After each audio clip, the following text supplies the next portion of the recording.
This conference will now be recorded.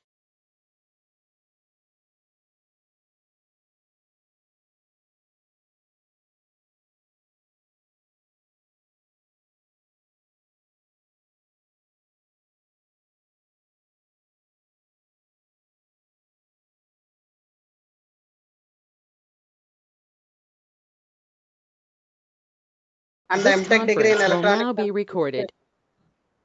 Communication Engineering from Motilal Nehru National Institute of Technology, Allahabad in 2011, with specialization in digital systems, and PhD degree from Indian Institute of Technology, Guwahati in 2019. His current research interests are in digital signal processing, speaker verification, space signal processing, machine learning, and pattern recognition. If any queries, please do not interrupt the presentation. You can raise your queries in the chat box. These queries will be answered at the end of the session. Once again, a hearty welcome to all to this program. Now I hand over the session to Dr. Ramesh Kumar Bhokia. Thank you, sir. Sir camera आना अव्वट्లేదు. Ramesh, sir. Yes, sir.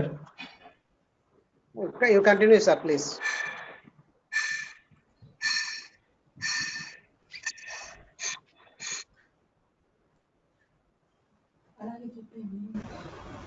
Camera on లేకపోతే screen share చేయలేను కదా sir. Camera on అవ్వట్లేదు కదా, ఇందాక వచ్చింది.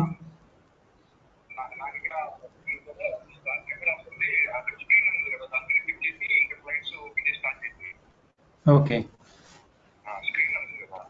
మీకు కనబడుతుందేమో చూడండి. Okay sir.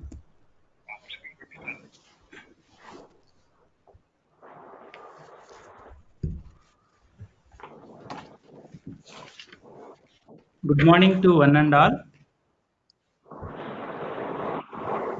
So today I am going to explain what are the approaches for development of the system. So what are the challenges, what are the conditions will occur while developing the system in the real-time deployment. So first and foremost, as we know that in signal processing area, there are so many topics are currently generated in the market. So among them, my area is speech. So whatever we are uttering or whatever the conversation in between us is happening is because of the speech only. So when it comes to the speech, so a speaker used to utter the same utterance or different utterances, different utterances, so then it will occur in a different areas.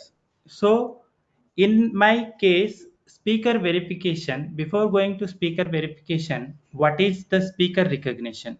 So when the speaker is giving the speech utterances by his or her own voice samples, then it should be either verified by itself or identified from the many of the enrolled speakers. We know that speech is the primary mode of communication for human beings.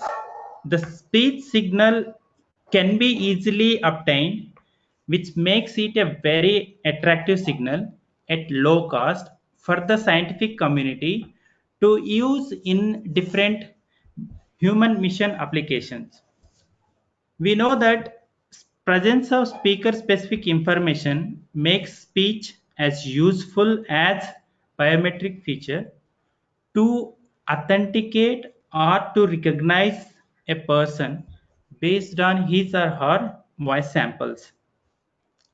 The biometric feature means it contains the multitude of information like the speaker's age, the speaker's height, emotion, style of speech delivery, accent, health, and physiological disorders, the identity of the speaker, and vocabulary usage, etc. There are many services and applications in which the speaker verification is involved, and among them,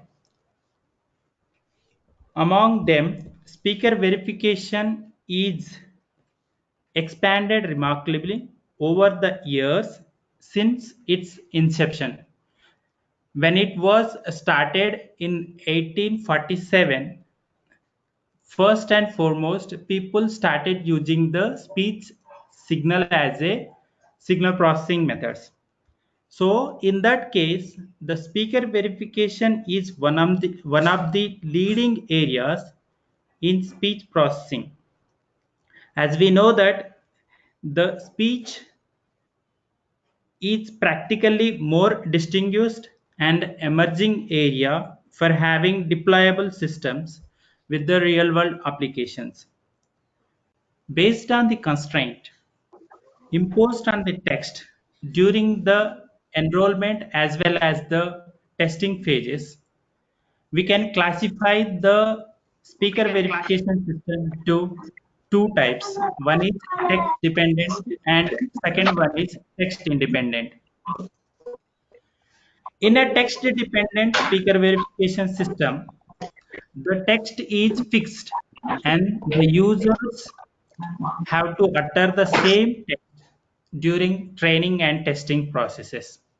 Therefore, in text-dependent speaker verification system, a small amount of data is involved with a speech utterance of 1 to 5 seconds.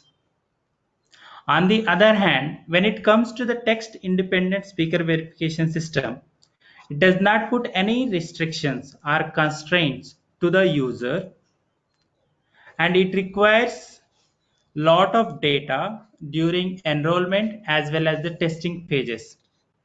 It is nearly around 10 to 15 minutes of data for the enrollment session and 2 to 3 minutes of data during the testing phases it requires.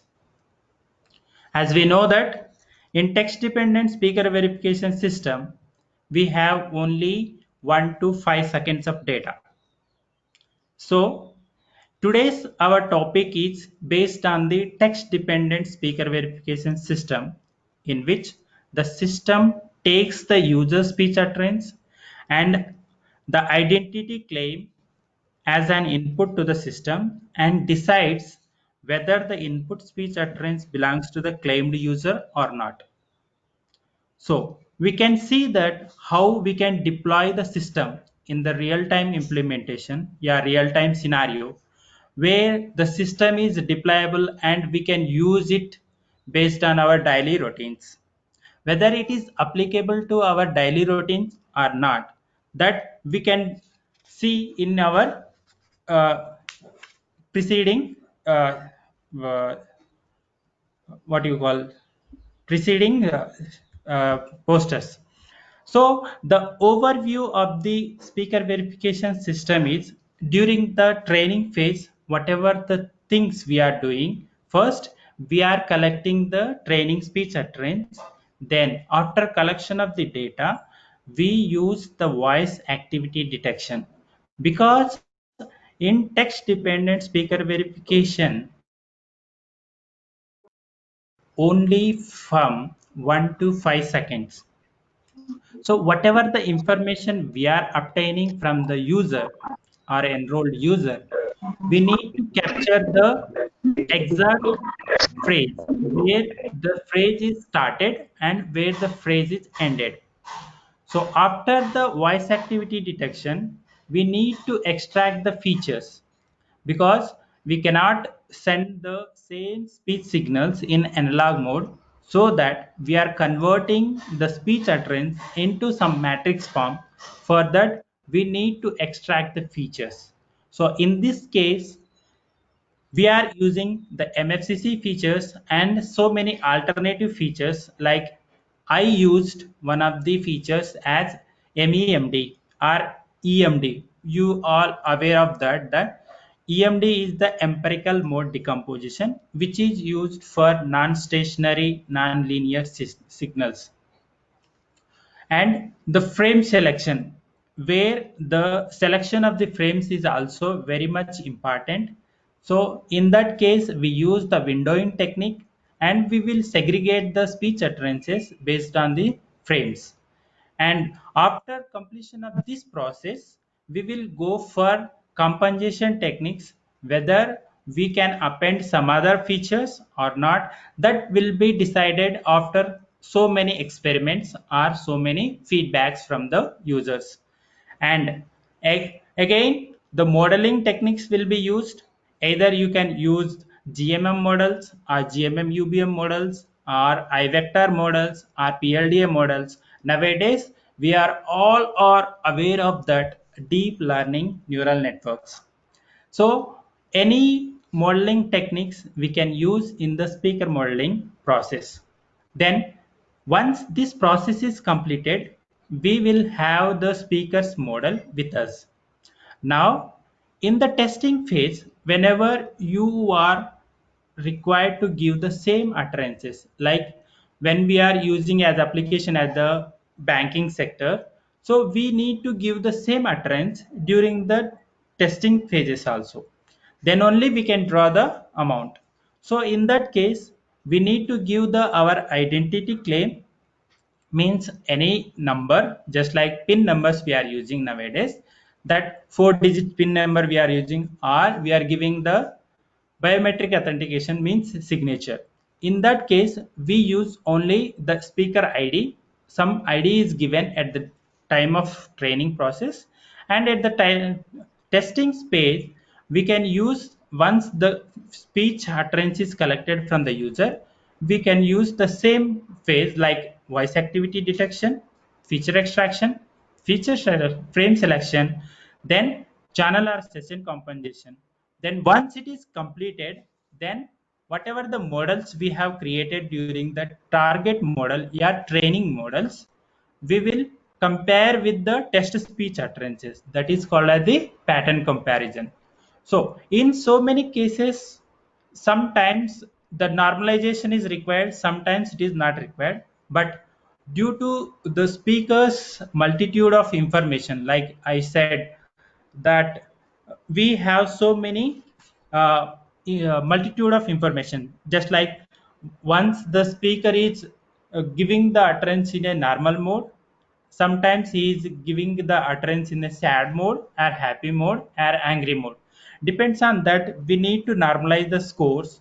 Then once it is normalized, then it will go to 0 to 1 probability. Then decision will be taken based on the test speech utterance and the training models, whether the given utterance is either the genuine one or imposter one. That will be decided based on the speaker verification system. So when it comes to the development of the speaker verification system, we saw that first one is voice activity detection, then feature extraction, then speaker modeling. Yeah, you can say the target model, and the distance measure. Either we are doing the verification or identification. That will be measured based on our applications. It is not fixed that every time we need to do the verification only. Based on our application, we can convert to identification also. So when it comes to the forensic identification, when it comes to the real time, means banking sectors, yeah, voice mail, yeah, some other applications, we can use the verification process. So in that case also, the feature extraction is also included many features, like short term features, means whatever the frame selection we are doing, that will be depends on your feature extraction process. So short term features are, you can take the 10 milliseconds with a shift of 20 milliseconds with a shift of 10 milliseconds.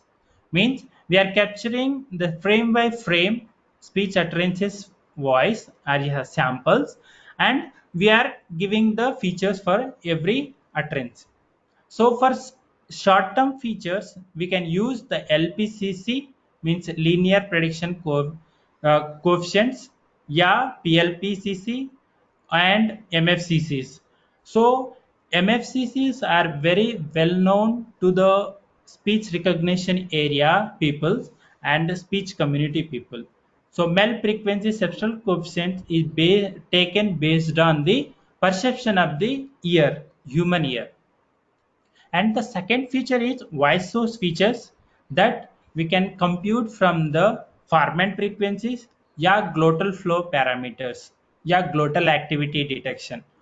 So that depends on your voice source features. Then prosodic features. Sometimes the frame, yeah, speech frame, whatever we are selecting, that is only 10, yeah, 20 milliseconds phrase. But when it comes to the prosodic features, maybe it will consider 30 milliseconds, yeah, 40 milliseconds, yeah, 50 milliseconds. So we are extending the length of the speech utterance. So based on that, we can give some more weightage to the prosodic features, and we can capture the speaker specific information from the speech utterances. And the fourth one is high level features. So sometimes broadcast news or some other conversation in behind our speech utterances. At that time, we need to capture only the foreground speakers utterances. At that time, we can use high level features. And different speaker modeling techniques are available. So first and foremost, when the people are started working, so they started with dynamic time warping. It is a template matching between the training and test speech utterances, yeah, templates you can say. And the hidden Markov model, very well known area, but it will take lot of time and it will take building the models very much efficiently. But in between that, so when it comes to a large amount of data, then hidden Markov model may not be handled. Then it will go to Gaussian mixture models. So once the models are created, yeah, built, then we can easily utilize for the next time also. So in that sense, we use the Gaussian mixture model. These are only the template matchings. You can say text to speech utterances, yeah, what you call prosody modification, yeah, some other features like small utterances we can use. But when it comes to the big amount of data, yeah, large amount of data, then we go for higher order uh, uh, features. So in that case, we used Gaussian mixture models with universal background model and GMM super vectors and SVM for the classifier purpose as well as the bonding purpose also we used. And the joint factor analysis is a very well known. Before invention of the I vector, the joint factor analysis was developed, and that was fabulously implemented throughout the world. But due to some restrictions and due to some constraints, so people moved to I vector, then I vector PLDA, then HiLAM. These are the things are used so far in the market. So when it comes to the application of the speaker recognition technology, where we use the voice as a biometric authentication system, you can see the we can use our voice by using our mobile phones, yeah, internet. So you can see voice passwords we can use, voicemails you can use, and call center verification at telephone shopping or home security applications, whatever the things we have nowadays, everything IoT is based. But we can use also home security applications, and secure and banking sector we can use. And so many home appliances are there. I will show you some of the applications in the last slides. And forensic applications we can use as a speech. So based on this one, we developed in our institute. This is the block diagram for the uh, development of the speaker verification engine, where we used so many techniques for building the models in a different manner. So we have collected the students' speech utterances. Yeah, you can say we have taken the students' attendance based on their speech samples. So we have collected the data through the student attendance system, which is implemented using the speaker verification to be accessible over an online telephone network for marking at student attendance using a few pre-decided mobile phones, because when we use only you can use their own mobile phones, then what students had done, they have given the attendance in their room only, or they have given attendance while traveling somewhere, and we have not collected the data properly. So for that, we decided that based on their feedback and inputs, we decided that we have kept some mobile phones in the department, and we have allotted some times from morning 9:30 to 1 o'clock only afternoon.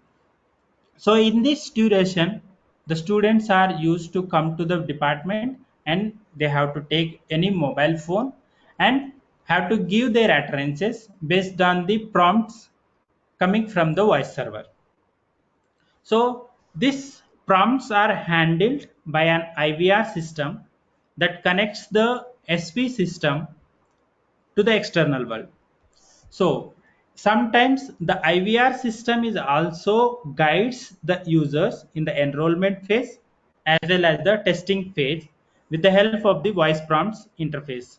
So voice prompts will give the direction to the enrolled user or new enrolled user, and during the testing phase also it will give the directions which prompts you need to prompt, yeah, which utterance you need to utter, yeah, what is your roll number, that prompts will display, and once the prompt is played, then you need to press any key and you need to give your utterances.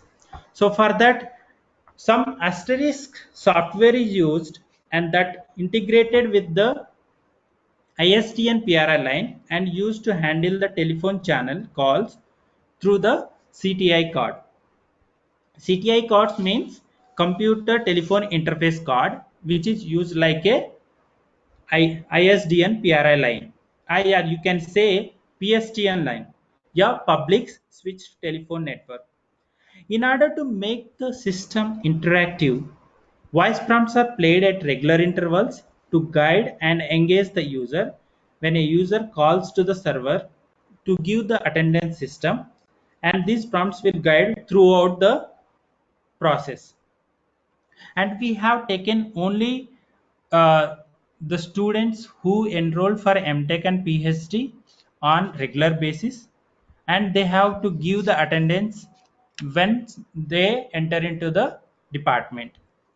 And we have collected the database, and based on that we have developed. So when it comes to the advantages, you saw this one. In text dependent cases, we can say the first one is a text dependent case. We are taking only 1 to 5 seconds of data. So when it comes to other systems, it is very faster. You can give the utterance with a few seconds of speech, and you can see how accurately it is giving the performance of the system. So for that case, we use very a limited amount of data, one thing, and second one is very comfortable.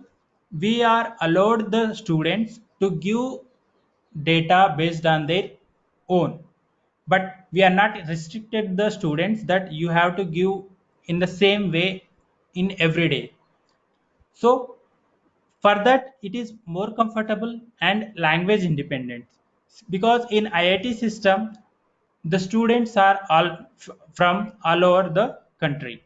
So you can say you can see different speakers with different languages, and their accent is also different. So we consider all these parameters and we build the system, and for that purpose no hardware is needed. We use only the mobile phones and the voice server. So voice server you need to deploy. Yeah, you need to take the permission from the government. They will give one toll free number, and based on that you can take the permission, and you can also develop on your own.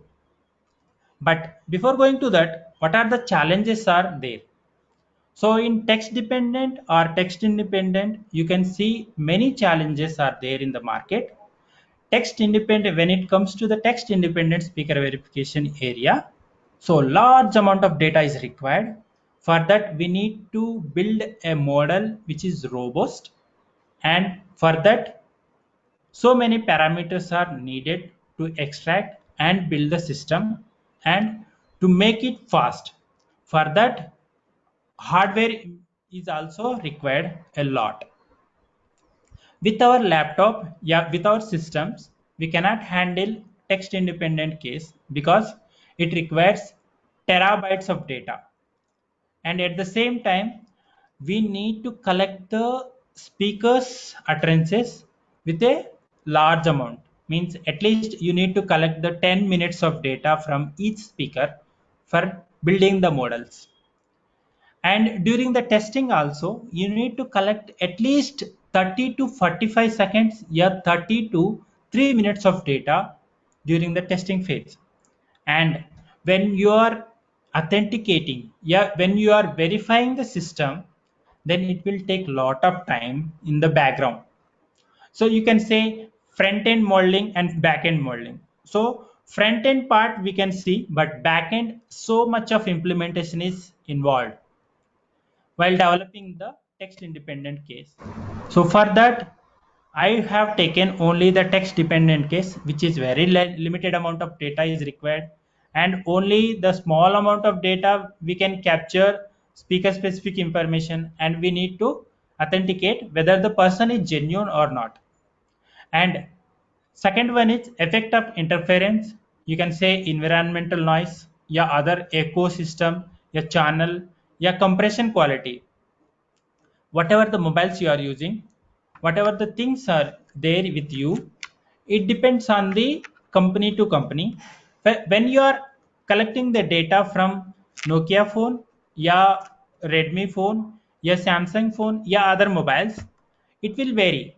So the compression quality is also changes. So you need to take care about all these things while implementing the system, yeah, while developing the system. Then the third one is computational complexity. How much dimensions of data you are taking while extracting the features, and how much data is needed, and how many users are enrolled in the system. That is also important during the development of the system. And sometimes people are intentionally giving the data that whether the system will give proper authentication or not, they want to test it. So in that case also we need to take care about the development of the system. And sometimes I will show one example in next slides. Environmental noise and other people's noise, how we can segregate, so that we will see. So in the development of the text dependent speaker verification system, the first and foremost challenge is that whether we can segregate the speech from non-speech segments, how we can segregate when it was corrupted with the noise. And the special attention is required for the development of the text dependent speaker verification. That is, we have limited amount of data, which is the duration from 1 to 5 seconds only. So we need to extract that part only. Other parts we need to retain, we need to discard it. How we can do it, we will see in the next slides. So first one is I am taking care about the speech and non-speech segments, as well as the how we can detect the robust endpoint detections. So first one is significance of speech specific knowledge for endpoint detection. As you can see, I will show the diagram here. It is a speech utterance get into the whole of tunnel. It started from here and ended here, but sometimes the system will or my program will detect somewhere here. And in between this data, I have a background noise and as well as background speech. How I can accurately detect the speech regions and how I can discard these non-speech regions, that we will see. So before going to this one, first and foremost, people have started using the energy based endpoint detection. So that was uh, giving good performance, yeah, decent performance when we can say in clean speech conditions only. When it comes to the degraded speech conditions, it fails badly. It fails badly. So how we can calculate, how we can decide that whether the speech utterance is detected in between the proper utterance we have to collect. How we can decide? We have to take the speech utterance, then we can move from one place to another place by using the Hamming window with a frame size of 20 milliseconds with a shift of 10 milliseconds, and we need to calculate all frames energy, and once we calculate it we have to average it. Then again we have to go to the initial stage and we need to compare that one with the threshold value. In that, in my case, I have taken 6% of the average energy, means 6% of the average energy is my threshold. If it is more than that threshold value, then I will consider that uh, frame as a speech utterance, and if it is less than that, then I will consider that one as a non-speech utterance. So based on that, first we have decided how we can detect the begin and end point detection. But in degraded conditions, you can see here, in degraded conditions also it will give more than the threshold value. In this case also it will give more than the threshold value, and in that case the energy based endpoint detection is badly affected and the system performance is not giving proper results whatever we are expecting from the system. So then we move to different algorithms and how we can implement that, how we can detect properly. For that, we use the foreground speech segmentation and pitch information, which was used in the degraded conditions. And those conditions are also very much challenging for us. So with that one, we cannot discriminate that whether it is a speech utterances or non-speech utterances. Then we move to vowel onset point, which was proposed by the Gayadhar Pradhan and my supervisor. They have used this one, and which was very much, you can see here speaker verification by vowel and non-vowel like segmentation. You can see this IEEE transaction paper. It was clearly mentioned that what is vowel onset point, what is vowel end point. So that algorithm I used, and then how I can detect using the small amount of data. Actually, the oval onset point and oval endpoint like segmentation was used for text independent speaker verification case. But in my case, it is a little bit different. Then I modified all the things which are applicable for my application point of view. Then I used the VLROP and VLRP, means vowel like regions, onset points are also there and endpoints are also there. How we can use? We can use by shifting the from left to right, yeah, right to left, and normalized it with the sum of the whole values. And vowel VLRs include vowels, diphthong, and semi vowels also, so which is very useful in our cases. So how we can detect these cases, that is very much challenging case. You can see, so figure in this one, you can see this is the manually marked begin and end points. You can say here it is a VLROP, means onset point. You can say it is a VLREP, the endpoints you can say. And from that, the begin point is nearer to the VLROP. Here it is actually the algorithm is detected, and this one manually marked. And in this one also it is algorithmically detected and this is manually marked. And these things are also included in the speech regions when we use the energy based endpoint detection. So how we can discard this portion as well as this portion, you can see. So I will play one audio. If you can able to hear it, please let me know. Yeah, volume is high.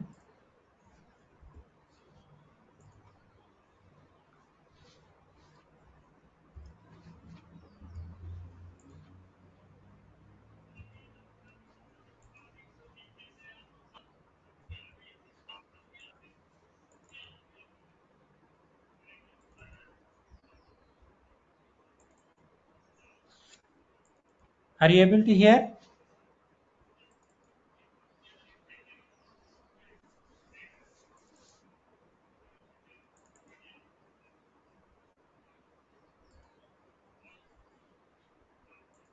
Dr. Ramesh, the Yes, sir. voice is not the voice that you are playing. Hello, sir. Okay. The background voice is not audible, sir. Your voice is okay. 1 minute, sir.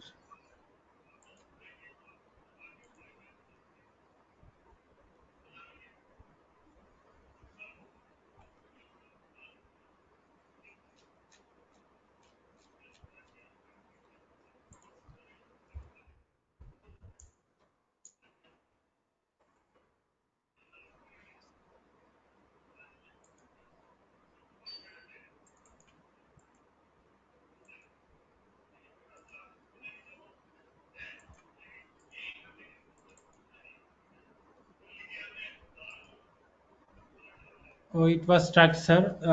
I will give you slides. You can listen all these utterances which I have taken for the example purpose. So, in my case, first we have detected by using the VLROP and VLRP. So it was detected near this place, and at the same time it is detected at this place using the VLROP and VLREP. So in degraded conditions also it is not detecting correctly. It is detected in a incorrect manner. So how we can detect properly so that we can get it into nearest to the begin point and end points. And you can see that dominant resonant frequency. The dominant resonant frequency is once we use to detect the begin and end points by using the VLROP and VLRP. Now we need to remove either the speech non-speech regions either in the background noise or background speech. So in my case, background noise is there.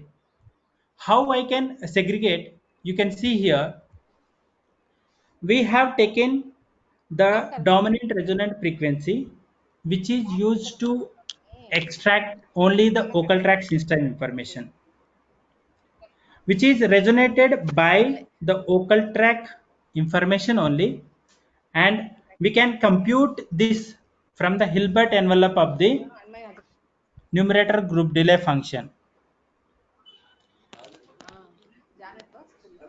Hello, sir. Are you able to hear me?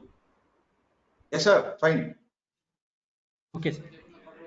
So, whenever the dominant resonant frequency is less than 1 kilohertz, then we can say that it is a oval-like regions. And some non-speech noises also mostly contains the high frequency components. Just like here, you can see if you zoom it, you can see so many noisy parts are there and their frequency components are nearer to each other. Then you can see that this high frequency components, we can say if it is greater than means dominant resonant frequency values are greater than 1 kilohertz, then we will consider it as a non-speech regions. This knowledge can be used for identifying and removing the non-speech and background speech regions. You can see here the speech with background noise along with the detected VLROPs, you can say this part is VLROP and this part is VLREP. Means in this small utterance, small segment, you can say the begin point of the VLROP is here and end is here. Similarly, for all other speech utterances, it was detected in this manner. And when it is deployed with the dominant resonant frequency, you can say how we can compute this one. So first we will differentiate the speech signal from the non-speech signals, and with a zero time windowing operation is performed to get the better time resolution, and the truncation effect at the end of the window is reduced by multiplying with the taper window, and numerator group delay function of the resultant signal is obtained to nullify the loss in frequency resolution. Then we use a DFT. In this case, we use the DFT of the window signal with a shift of 10 milliseconds with a frame size of 20 milliseconds. Then finally, we use the spectrum is obtained from the Hilbert envelope of the differenced numerator group delay function, and the frequency corresponds to that maximum value in the frequency is considered as the dominant resonant frequency values. If it is less than 1 kilohertz frequency components, then we consider it as the speech regions. If it is greater than 1 kilohertz, then we will consider it as the non-speech regions. So when you see here the speech regions frequency components, you can say here it is around 800, it is around 400, it is around 7 to 800. Here like that cases are there. Here it is little bit noisy is there, it is increased from around 2 kilohertz and it is also high. But when you can see here, in this case only the maximum frequency components are present. So we will discard by using the dominant resonant frequency, and remaining speech utterance we will retain in our further processing. So now we have taken the speech regions as well as the background noise and the background speech, and we have discarded this background noise. Now how we can discard this background speech? That we can discard by using the foreground speech segmentation. Once we computed this speech regions as well as the background speech regions, then it is very closer to the our object, very closer to the our aim. So here the background degradation contains both speech and background speech regions. So the background speech region, you can say the background speech can be used to extract from the excitation source information using the zero frequency filtered analysis. Once the zero frequency filtered signal is processed in blocks of 50 milliseconds with a shift of one sample. And once we calculate that one, we will normalize the first order autocorrelation coefficients and the strength of excitations are extracted. The features show high value in the foreground speech regions. The features show high value in the foreground speech regions and low in the background speech regions that we can extract by using the compressive gamma chip auditory filter bank. So using the gamma chip filter, we can segregate where the foreground speech have high content of the amplitude and the background speech have low content of the amplitude. And finally, we can obtain the linear combination of these features and which are subject to the begin and end points of the speech utterances to segment the or to discard the foreground speech regions over a long segment of the speech utterances. So now we have discarded two regions. One is background noise region and second one is background speech regions, where you can say background speech and background noise. So two things we have done, and next one is how we can accurately detect the begin and end points. So after detecting this VLROP and VLRP, in this case we can say we have discarded these two speech regions, non-speech regions, you can say background noise and background speech. We have discarded by using the dominant resonant frequency and foreground speech segmentation. Now we need to accurately detect where the speech is utterance is started and where it is ended. For that, we need to calculate the vocal tract information that was obtained from the glottal activity information. So glottal activity information can be explored to add a sonorant consonant at the begin or at the end of the speech utterances.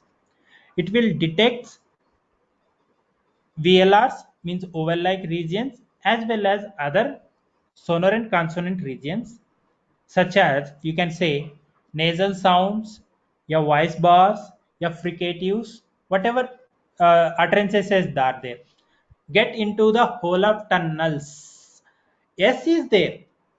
So that is not included by using the glottal activity information also. How we can include that portion, we will see in the next slide. First, how we can detect this portion is not detected properly, you can say by using the VLROP, VLRP. This portion is also not detected properly, and this portion is also not detected properly. This portion is also not detected properly. But after applying the glottal activity detection, you can say this portion is included, this portion is included, and this portion is also included. You can see in this figure, which includes the sonorant consonants by using this glottal activity detection. So these glottal activity detections are just work like a epochs of the speech signals. So these epochs, due to impulse like excitation, are robust to the noise and can be located with high accuracy in the presence of degradation conditions. And you can say, on the other hand, unvoiced and silence regions do not contain any significant excitation source information, as well as the zero crossings located at the random instance. So first, here it is not localized in randomly, but it is taken into the consideration that here also the speech utterance is present. Here is also the speech utterances is present, which was included after applying the glottal activity detection. So this drift in the epoch location after addition of a little amount of data also, yeah, you can say little amount of noise is also is used to segment the voice region from the non-voice regions. This can be computed by using the epoch locations of the speech utterances using the zero frequency filtered signals. So whatever the algorithms we are using, it is also repeated in the oval like uh, regions onset points and oval like regions endpoints, means VLROP and VLRP. And in the case of the foreground speech segmentation also, we use the same zero frequency filtered signal, and in the glottal activity detection also we are using the same zero frequency filtered signal. But in every case we are giving some more modification so that our object is that how we can detect the begin and end points with accurately. So in this glottal activity detection case, when we are applying the zero frequency filtered on the epoch locations, first we will add 20 dB noise of Gaussian white noise to the clean speech. This is already clean speech because it is discarded, and this is discarded. Whatever the speech utterance is left with us, we will add 20 dB of noise to this one, you can say there are so many noises are present. Factory noise is there, babel noise is there, or white Gaussian noise is there. So many noises are present in the market, but only the white Gaussian noise we are adding in this case, because that was worked properly and given decent results when we have done so many modifications. And once it is applied on the 20 dB white Gaussian noise, then we obtain the epoch locations from the noisy speech of the speech utterance using the zero frequency filter. So once it is obtained, then the difference between the epoch locations obtained in the two cases are less than the 2 milliseconds, then only we will consider it as, if it is less than 2 location, means 2 epoch locations. After discarding the noise, first we added it, then we discarded it, means we eliminated the noise. Then after that, when we have seen the epoch locations in between the 2 milliseconds of data, then when it is less than that cases, means this cases, then we will consider it as the epoch location, yeah, voiced region. And if it is less than that, means if the epoch locations, yeah, format frequencies are less than some amount of formats, then we discard it. So then we calculate the pitch period using the epoch location, and we will eliminate the pitch period if it is more than 15 milliseconds. And we calculate the uh, simmer and jitter to eliminate the epoch locations if it is more than 1 milliseconds of data. Then we included the what you call non-speech regions, means sonorant consonants, voice bars, and noisy sound, means nasal sounds, you can say. Here it is S is there. So many utterances have different accents. So that case is also included. Now we need to compute where the obstruent regions are there. Means we can say get into the whole of tunnels. In that also get ga is there, but we are not able to detect that ga. It is instantly coming, means it is just stop consonant which contains the information, but we are unable to see the waveform. So that information we need to include in our speech utterances. That is also one of the feature which is important for speaker specific information. And you can say the fricatives and affricatives also included when we are using the obstruent information. There may be an obstruent consonant at the begin and end of the speech utterances. So the obstruents may not be detected by using the VLROP and VLRP region. So after using the obstruent regions, we can detect begin and end points, which include the speech regions, which contains the stop consonants, fricatives, and affricatives.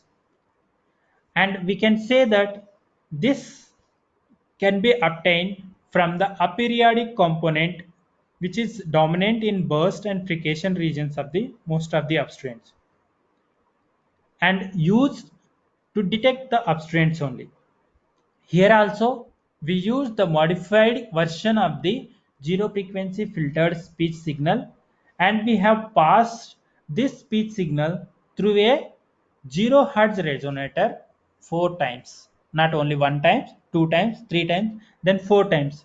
Then if you see the waveform of that one, it will integrate the speech signals information, then obtain the sub fundamental frequency, means again you have to derive it by removing the trend 4 times using a window size of 3 pitch periods.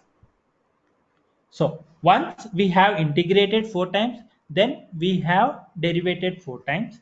Then once it has done, it has enhanced the filter signal in the dominant aperiodic regions, where the small amount of fricatives affricatives or stop consonants are missed in the glottal activity regions.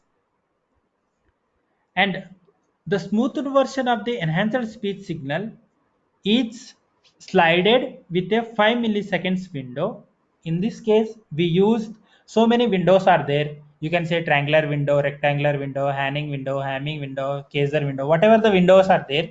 But generally, people most probably used only Hamming window in speech recognition area. So we use the 5 millisecond Hamming window in our case. And further smoothing purpose, what we have done, we have located the peaks in the signal using a peak picking algorithm and repeated the peak picking algorithm till the next peak is occurred. Means when it is there, then it is moved from this place to this place. You can say here small portion is left, that was also picked, and in this case also little bit amount of data is left after applying the glottal activity information. When we applied this one, it was included this portion also. I will show in the next slide. And for that purpose, we have used the first order Gaussian differentiator of 100 millilength, 100 milliseconds length, convolved with a signal to get the final evidences. So a positive peak in the final evidence gives the onset of the upstrain region, and a negative peak in the final evidence gives the offset. Means there is no speech regions or nasals, affricatives, stop consonants are present in the speech region. Finally, the first positive peaks present within the 100 milliseconds before the VLROP is detected is considered as the onset of the uptrend. Here we have considered only 100 milliseconds, and here also we have used only the 100 milliseconds when we are using the endpoint of the speech utterances. And finally, once we have considered this as the begin and this as the end point of the speech region, then we use speech duration knowledge. The speech duration knowledge is computed by considering the this information VLROP and VLRP, or you can say this portion only we have considered, and we have calculated the number of VLROP or number of VLREPs present in the speech utterances. وما يخدعون إلا أنفسهم وما يشكرون. Someone is activated the mic. Please. في قلوبهم مرض.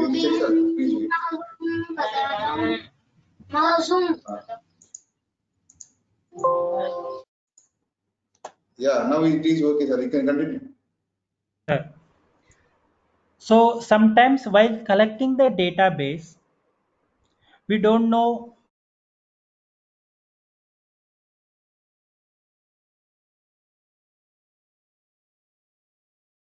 same speech utterance will be repeated twice, thrice, or 4 times also. In that case, if I say, for example, in this one, get into the hole of tunnels. Suppose a person have to utter the same sentence like get into the hole of tunnels, but he is unable to utter the promptly every time promptly. So in that case, what he has to do, he has to utter the same, but sometimes it is by mistakenly he uttered twice, like get into the whole lot tunnels.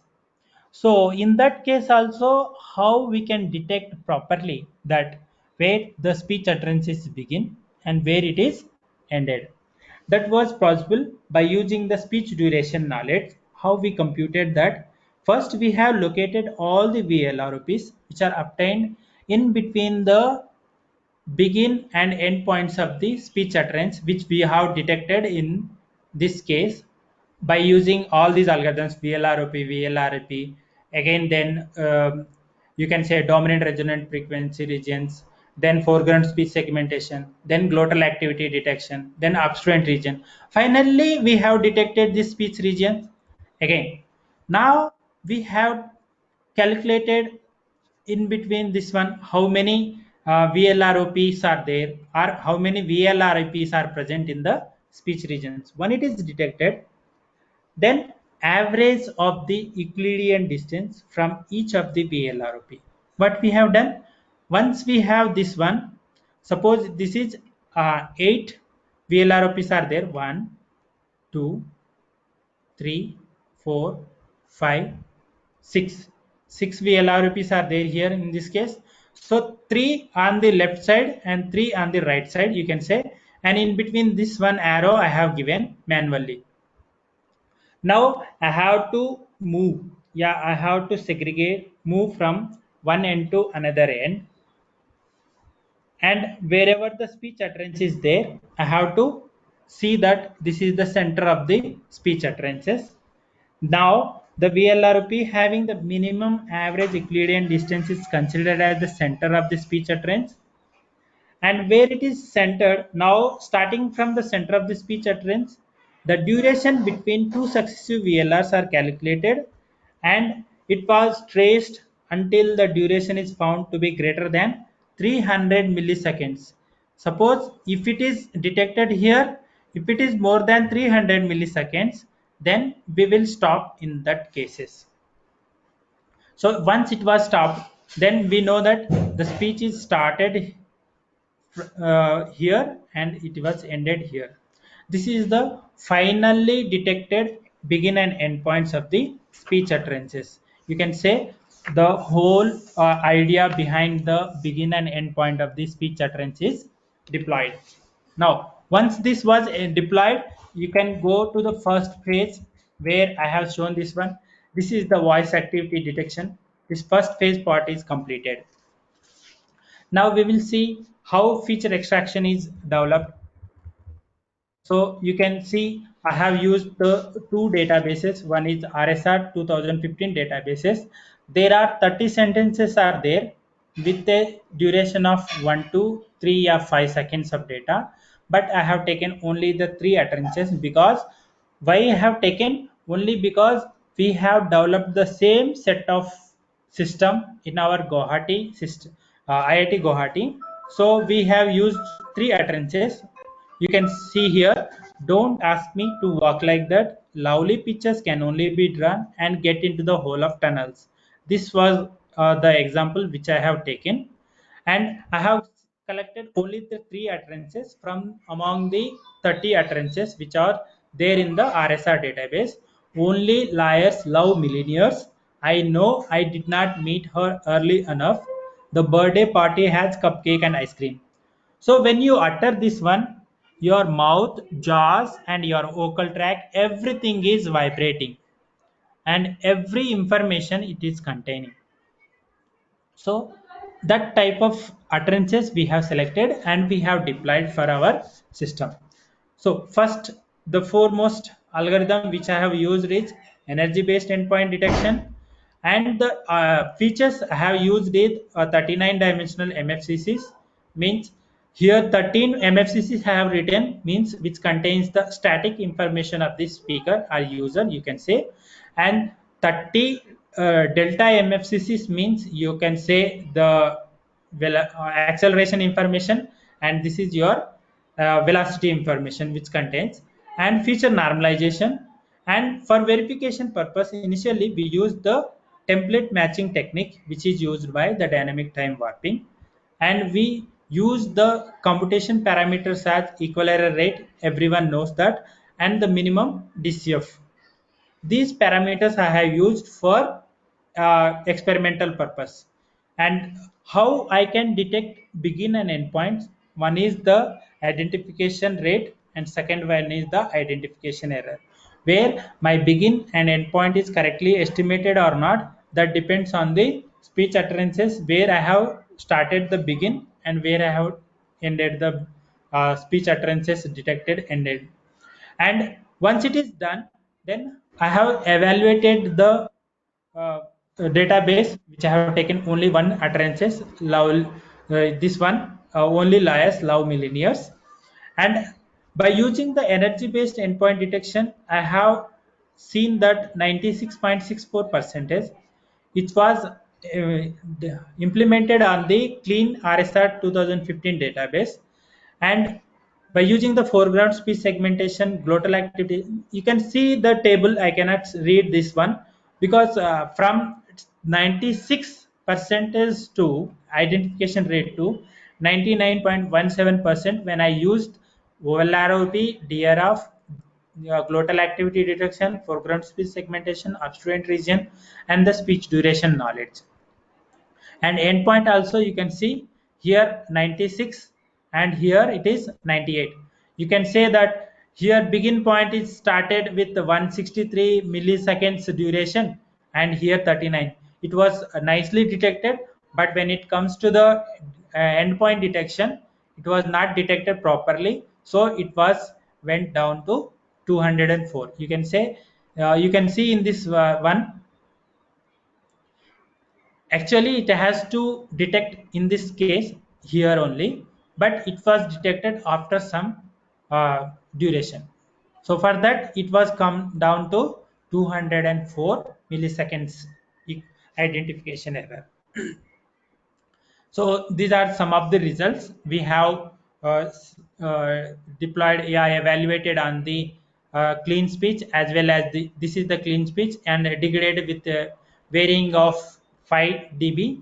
You can say 20 to 0 dB with varying 5 dB of each, and we have seen how much improvement we have got. But overall way I can say that it was spreaded across all the algorithms, and no one algorithm is given proper begin and end point detection accurately. But ultimately after deploying all these algorithms, yeah, all these methods into the speech signals, the AVN average, it was improved from 61% to 84 percentage. And here 333 milliseconds identification error to 281. It was improved, but even though it was improved in the OLR means OL like region cases only, but in our case sometimes it is detected properly, sometimes it is not detected properly. Same algorithm I have evaluated on the IITG database, and this was given decent results when compared to the RSR database. But in RSR database also in clean speech conditions it was given decent results, but uh, it is a deployable conditions means which contains all types of environmental conditions, you can say, uh, which contains all the informations that natural environmental conditions. In somewhat we can say we have collected the database in open hall where users could roam around, walk in and out while using the mobile phones also to give their attendance. Sometimes their friends are talking behind them, or sometimes people are talking around the uh, speakers who is giving the utterances. So in that conditions, we have deployed the system in a robust manner by same type of implementation for equal error rate and DCF, how it was developed from using energy based endpoint detection. It was given equal error rate of 7.59, and after applying all these methods, yeah, techniques, you can say, it was come down to 5.37, and DCF is also decently improved. And in the degraded conditions also you can say here 20 percentage equal error rate, here it came down to 16%, means almost 20 to 30% improvement is there in the degraded conditions of the database. And IITG database also it was improved decently, yeah, you can say significantly, from 13.19 to 6.28, almost 40 to 45% improvement is there in the system deployment after detection of the begin and endpoint detection. As we know that everybody knows that the MFCC features are not so much accurate that whatever the things are there in the uh, community area, So we can always search for the alternative features which can mimic the same like information like Mel filter bank mimics. So in filter bank, yeah, MFCC cases, we use only the human perception point of view.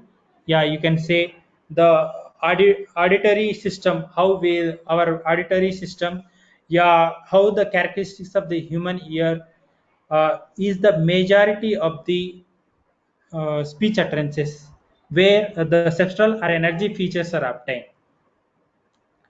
and consider only the baseline for every system.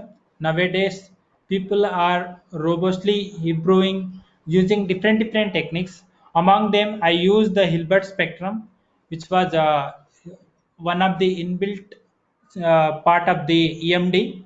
So EMD also again modified into the modified empirical mode decomposition, because why I am moving from MFCC features to alternative features which are manifested in the IMFs, which captures the speaker specific information and that can complement the Mel filter bank that was well you can say well explored in the Hilbert spectrum of the speech signals, because the IMFs are obtained only from the nonlinear and non-stationary data analysis technique. As you know that Mel frequency substral coefficients contains only the amplitude of the speech signals, and it contains only the speaker's static information, and then again we will do the delta and delta, then we will get the velocity and acceleration information, then only the system is deployable, and we compute only the amplitude part of the one.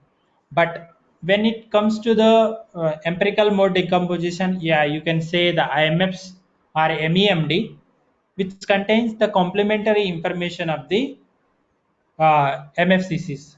Means we can consider the phase information also along with the energy information, so that we can see how the speech frame is represented in terms of the instantaneous frequencies and instantaneous energies in terms of the intrinsic mode functions, which was processed in short time segments to generate the features.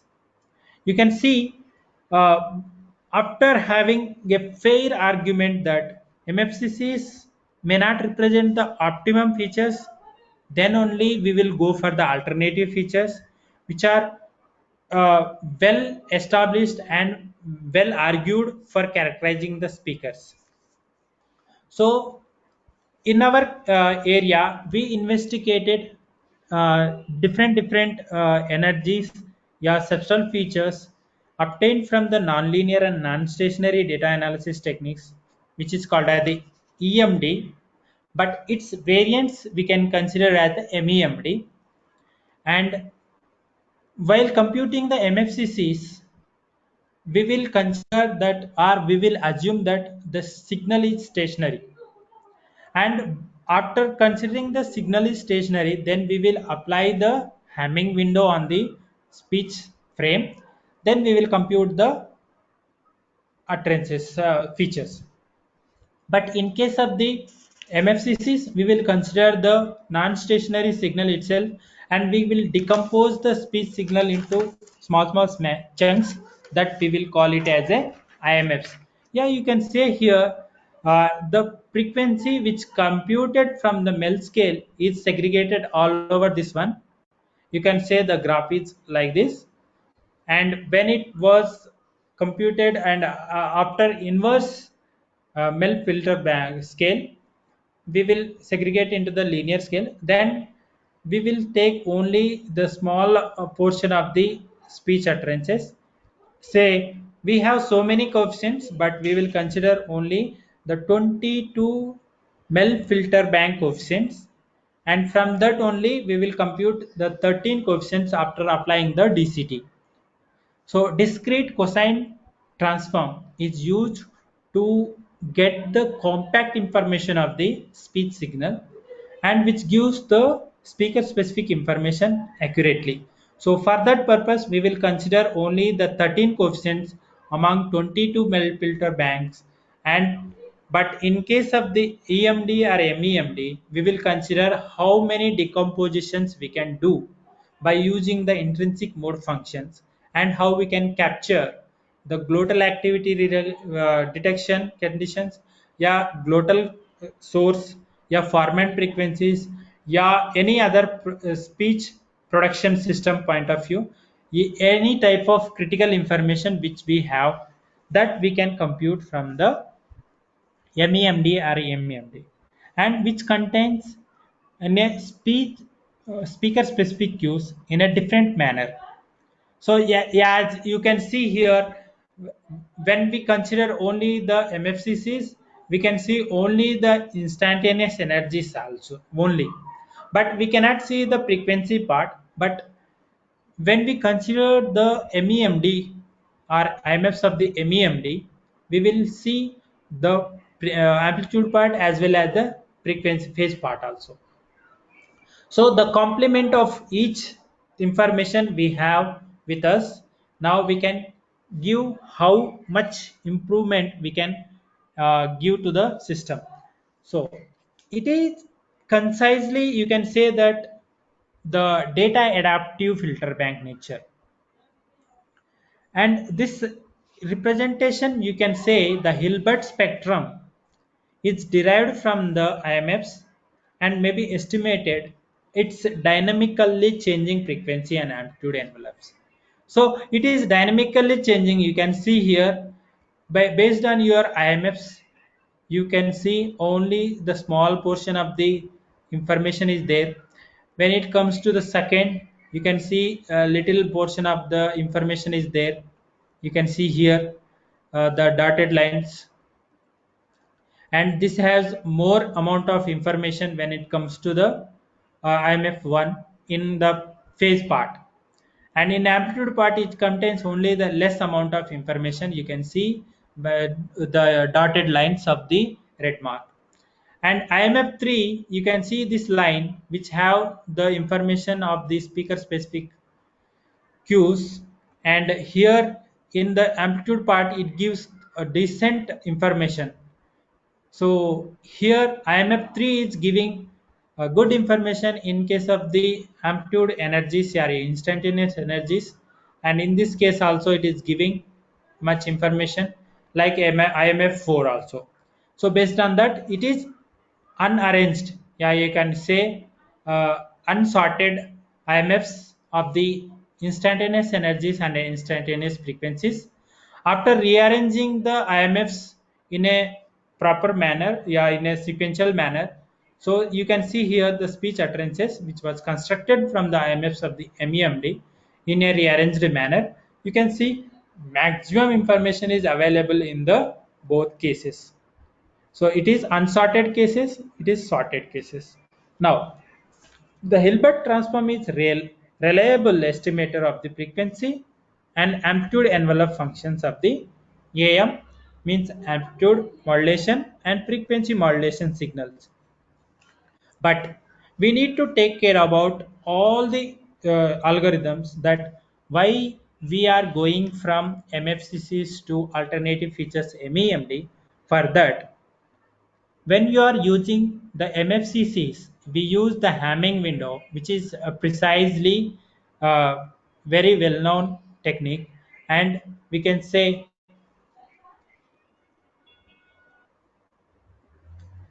sir,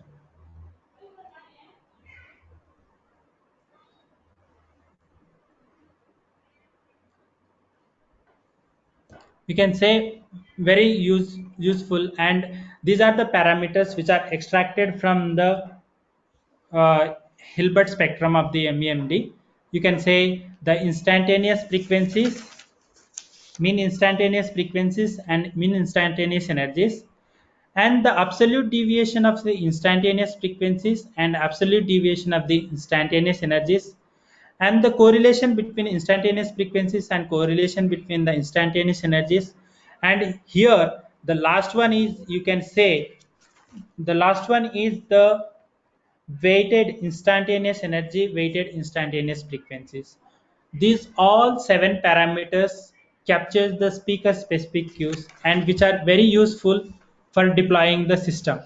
So for that purpose, we use the not only the DTW based algorithms. For that, we use the iVector systems. Yeah, if might be the time is up, so I can wind it up very quickly. So here you can say the training and testing, as we know, these are the parameters which I have modified in my cases. Instead of MFCC, I used MEMD in this case. And for sufficient statistics, we use the UBM, and iVector extraction. For that one, I use the UBM as well as the training models for extracting the total variability matrix and extracting the iVector for the dimensionality reduction purpose. And again, the normalization purpose, I use the compensation techniques like LDA and WCCN. And finally, we have done the verification process for using the classification purpose. We use the cosine kernel scoring, and the decision is made based on the score whether you are the genuine person or imposter. So based on that, we have used the giant factor analysis. And for that, why we are using giant factor analysis? Because the GMM supervectors have high dimensionality and high dimension supervectors. So we need to bring down from 40k or 80k dimensions to 400, yeah, 600, yeah, 250 dimensions. For that, we use the iVector system. Here you can extract the iVectors by using the latent variable, which you can use from the UBM data as well as the training models. And you can use the LDR WCCN for the classification purpose, and again the normalization of the scores purpose. And finally, we use the probabilistic linear discriminant analysis for the classification of the iVectors in a generative models, and which can update the channel and channel factors as well as speaker factors and residue information of the speech utterances. So the very well-known standard database NIST 2003 is deployed for those cases and deployed under different degraded conditions. And I use the same utterances using this MEMD parameters. This is the frequency, energies, and correlation between them, and the deviation between them. And this is the weighted frequency as well as the energy of the instantaneous frequencies and energies. And how this was improved from this case 7.59 to here 7.72. And again, when it combine with the MFCCs, how it was improved, we can see here from 9 point, in this case IITG database 9.5 dB equal error rate to 7.07 when it combines with MFCC along with the MEMD features. And these are again finally my area is that we have developed only the 2 cases in the whole system. First one, we have developed the speech specific knowledge based robust endpoint detection techniques for the degraded speech conditions. And second one is the feature level compensation, which was done by the robust features extracted from the Hilbert spectrum of the IMFs obtained from the MEMD of the speeches. And third direction, I am not explaining here, but if you have time, then I can share my whole idea with you in the slides. You can go through this. And the combined temporal and spectral enhancement techniques, which was used prior to the endpoint detection for enhancing the degraded speech conditions which are embedded in the speech region, noisy speech regions. And combining all these 3 methods, endpoint detection, before endpoint detection, we need to compute the temporal and spectral enhancement technique, and then robust endpoint detection. And after that, MFCC feature extraction, then MEMD feature extraction. Then we have developed a very decent system which was deployable in the real-time implementation purpose. So these are the challenges which I have seen uh, during my PhD course as well as nowadays. You can say how you can select begin and endpoint automatically without using any energy-based endpoint detection, yeah, pitch information, yeah, foreground speech segmentation, yeah, dominant resonant frequencies. Nothing is required nowadays. The deep learning neural network is automatically doing using the RNN cases, so that was detecting accurately and automatically. So it is a inbuilt function. You can use the asterisk software on the fly. Yeah, on the online itself, it will detect where the begin and end point is detected and how it will go to the next stage, and you can see the speech characteristics at varying distances for speech production. So people use to always cannot give the database by using their phones nearer to the mouth, so this is also considerable. And home smart home security, you can see the picture here. Whatever the things you have with you in your home, you can operate by using your voice samples. So this is the best example. Now IoT is combining with the speech utterances, which is very useful to the society as well as the community of the people. And we can also deploy such type of algorithms and use in the market very use. It is very useful. And children's speech recognition, you can say so many people cannot born with good health or some of the problems are there. Yeah, they this this are the type of diseases are there, have Parkinson's disease or tongue, yeah, lips, whatever the things are there. So there, those cases are also very challenging task in the market. And how we can deploy these systems so that our whole home should be innovative and robust and authenticated, that we can see by using this one. And how we can robustly detect whether the person who are giving the utterance is genuine or not, that we can give the speech utterances using throat microphone nowadays. Without interfering of the environmental noise, we can use throat microphone. It is easily available in the market. You can see in the Amazon or Flipkart, you will get this throat microphone.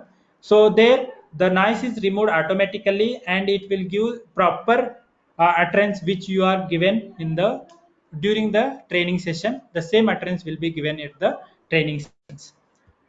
Thank you one and all. Thank you for your patience. You have given a lot of time for me. Is there any questions? You are welcome. Thank you, sir. Thank you, Ramesh Kumar Bhotia, sir. There is a one query from participant, sir. Sir, Is it visible chat box, sir, for you? Chat box. in MATLAB I recorded this. Chat box, sir. Right side corner, topmost. Yes, There is yes, sir. one button. I am going through it, sir. Yes, middle So one. in MATLAB, it was Yes, recorded yes, the sir. speech signal that was x-axis and y-axis are referred to. Also give some clarity and negative amplitude in the signal. What does it indicates? Sir, maybe you have recorded the speech in MATLAB, but might be, is it audible, sir?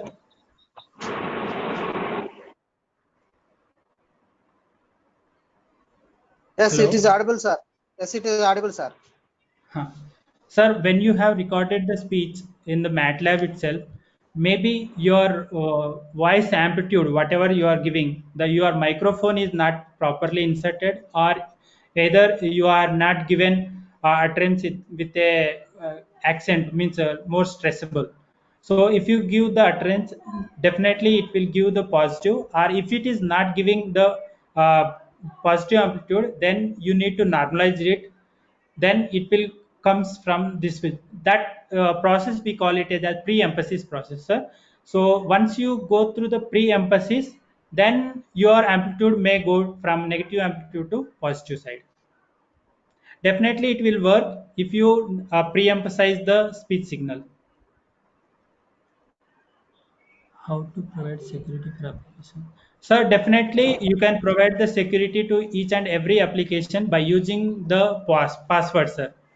So voice server also have its own password, like your ATM have your password.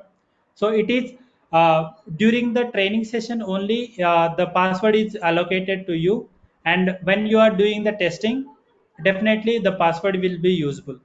So nowadays every application, whatever the application you are deploying in the market, that is the password based only. Is it okay, sir? Ananta Lakshmi, sir.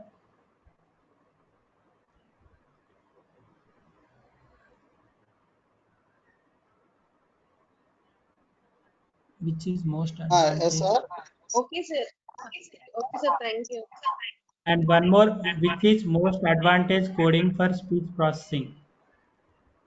Sir, nowadays everyone is using Python code.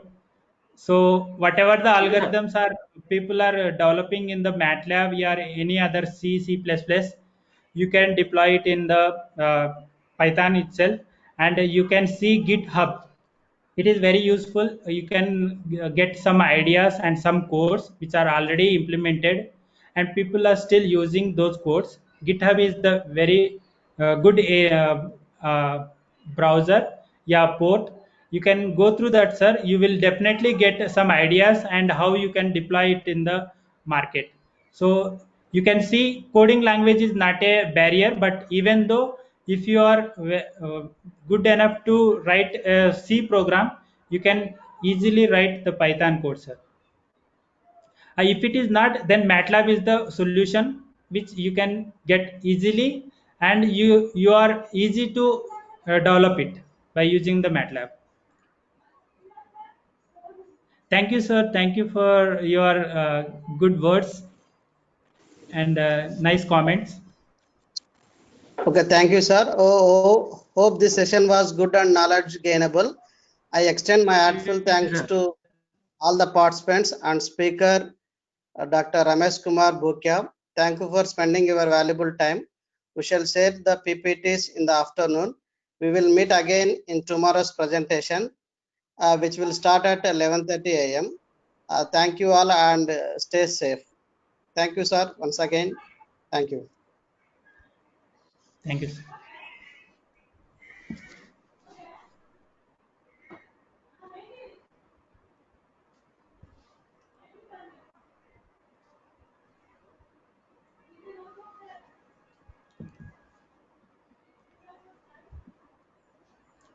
Sir sir ఏంటి sir అర్థం కాలేదు sir వెళ్ళిపోతుంది నాకే తెలియదు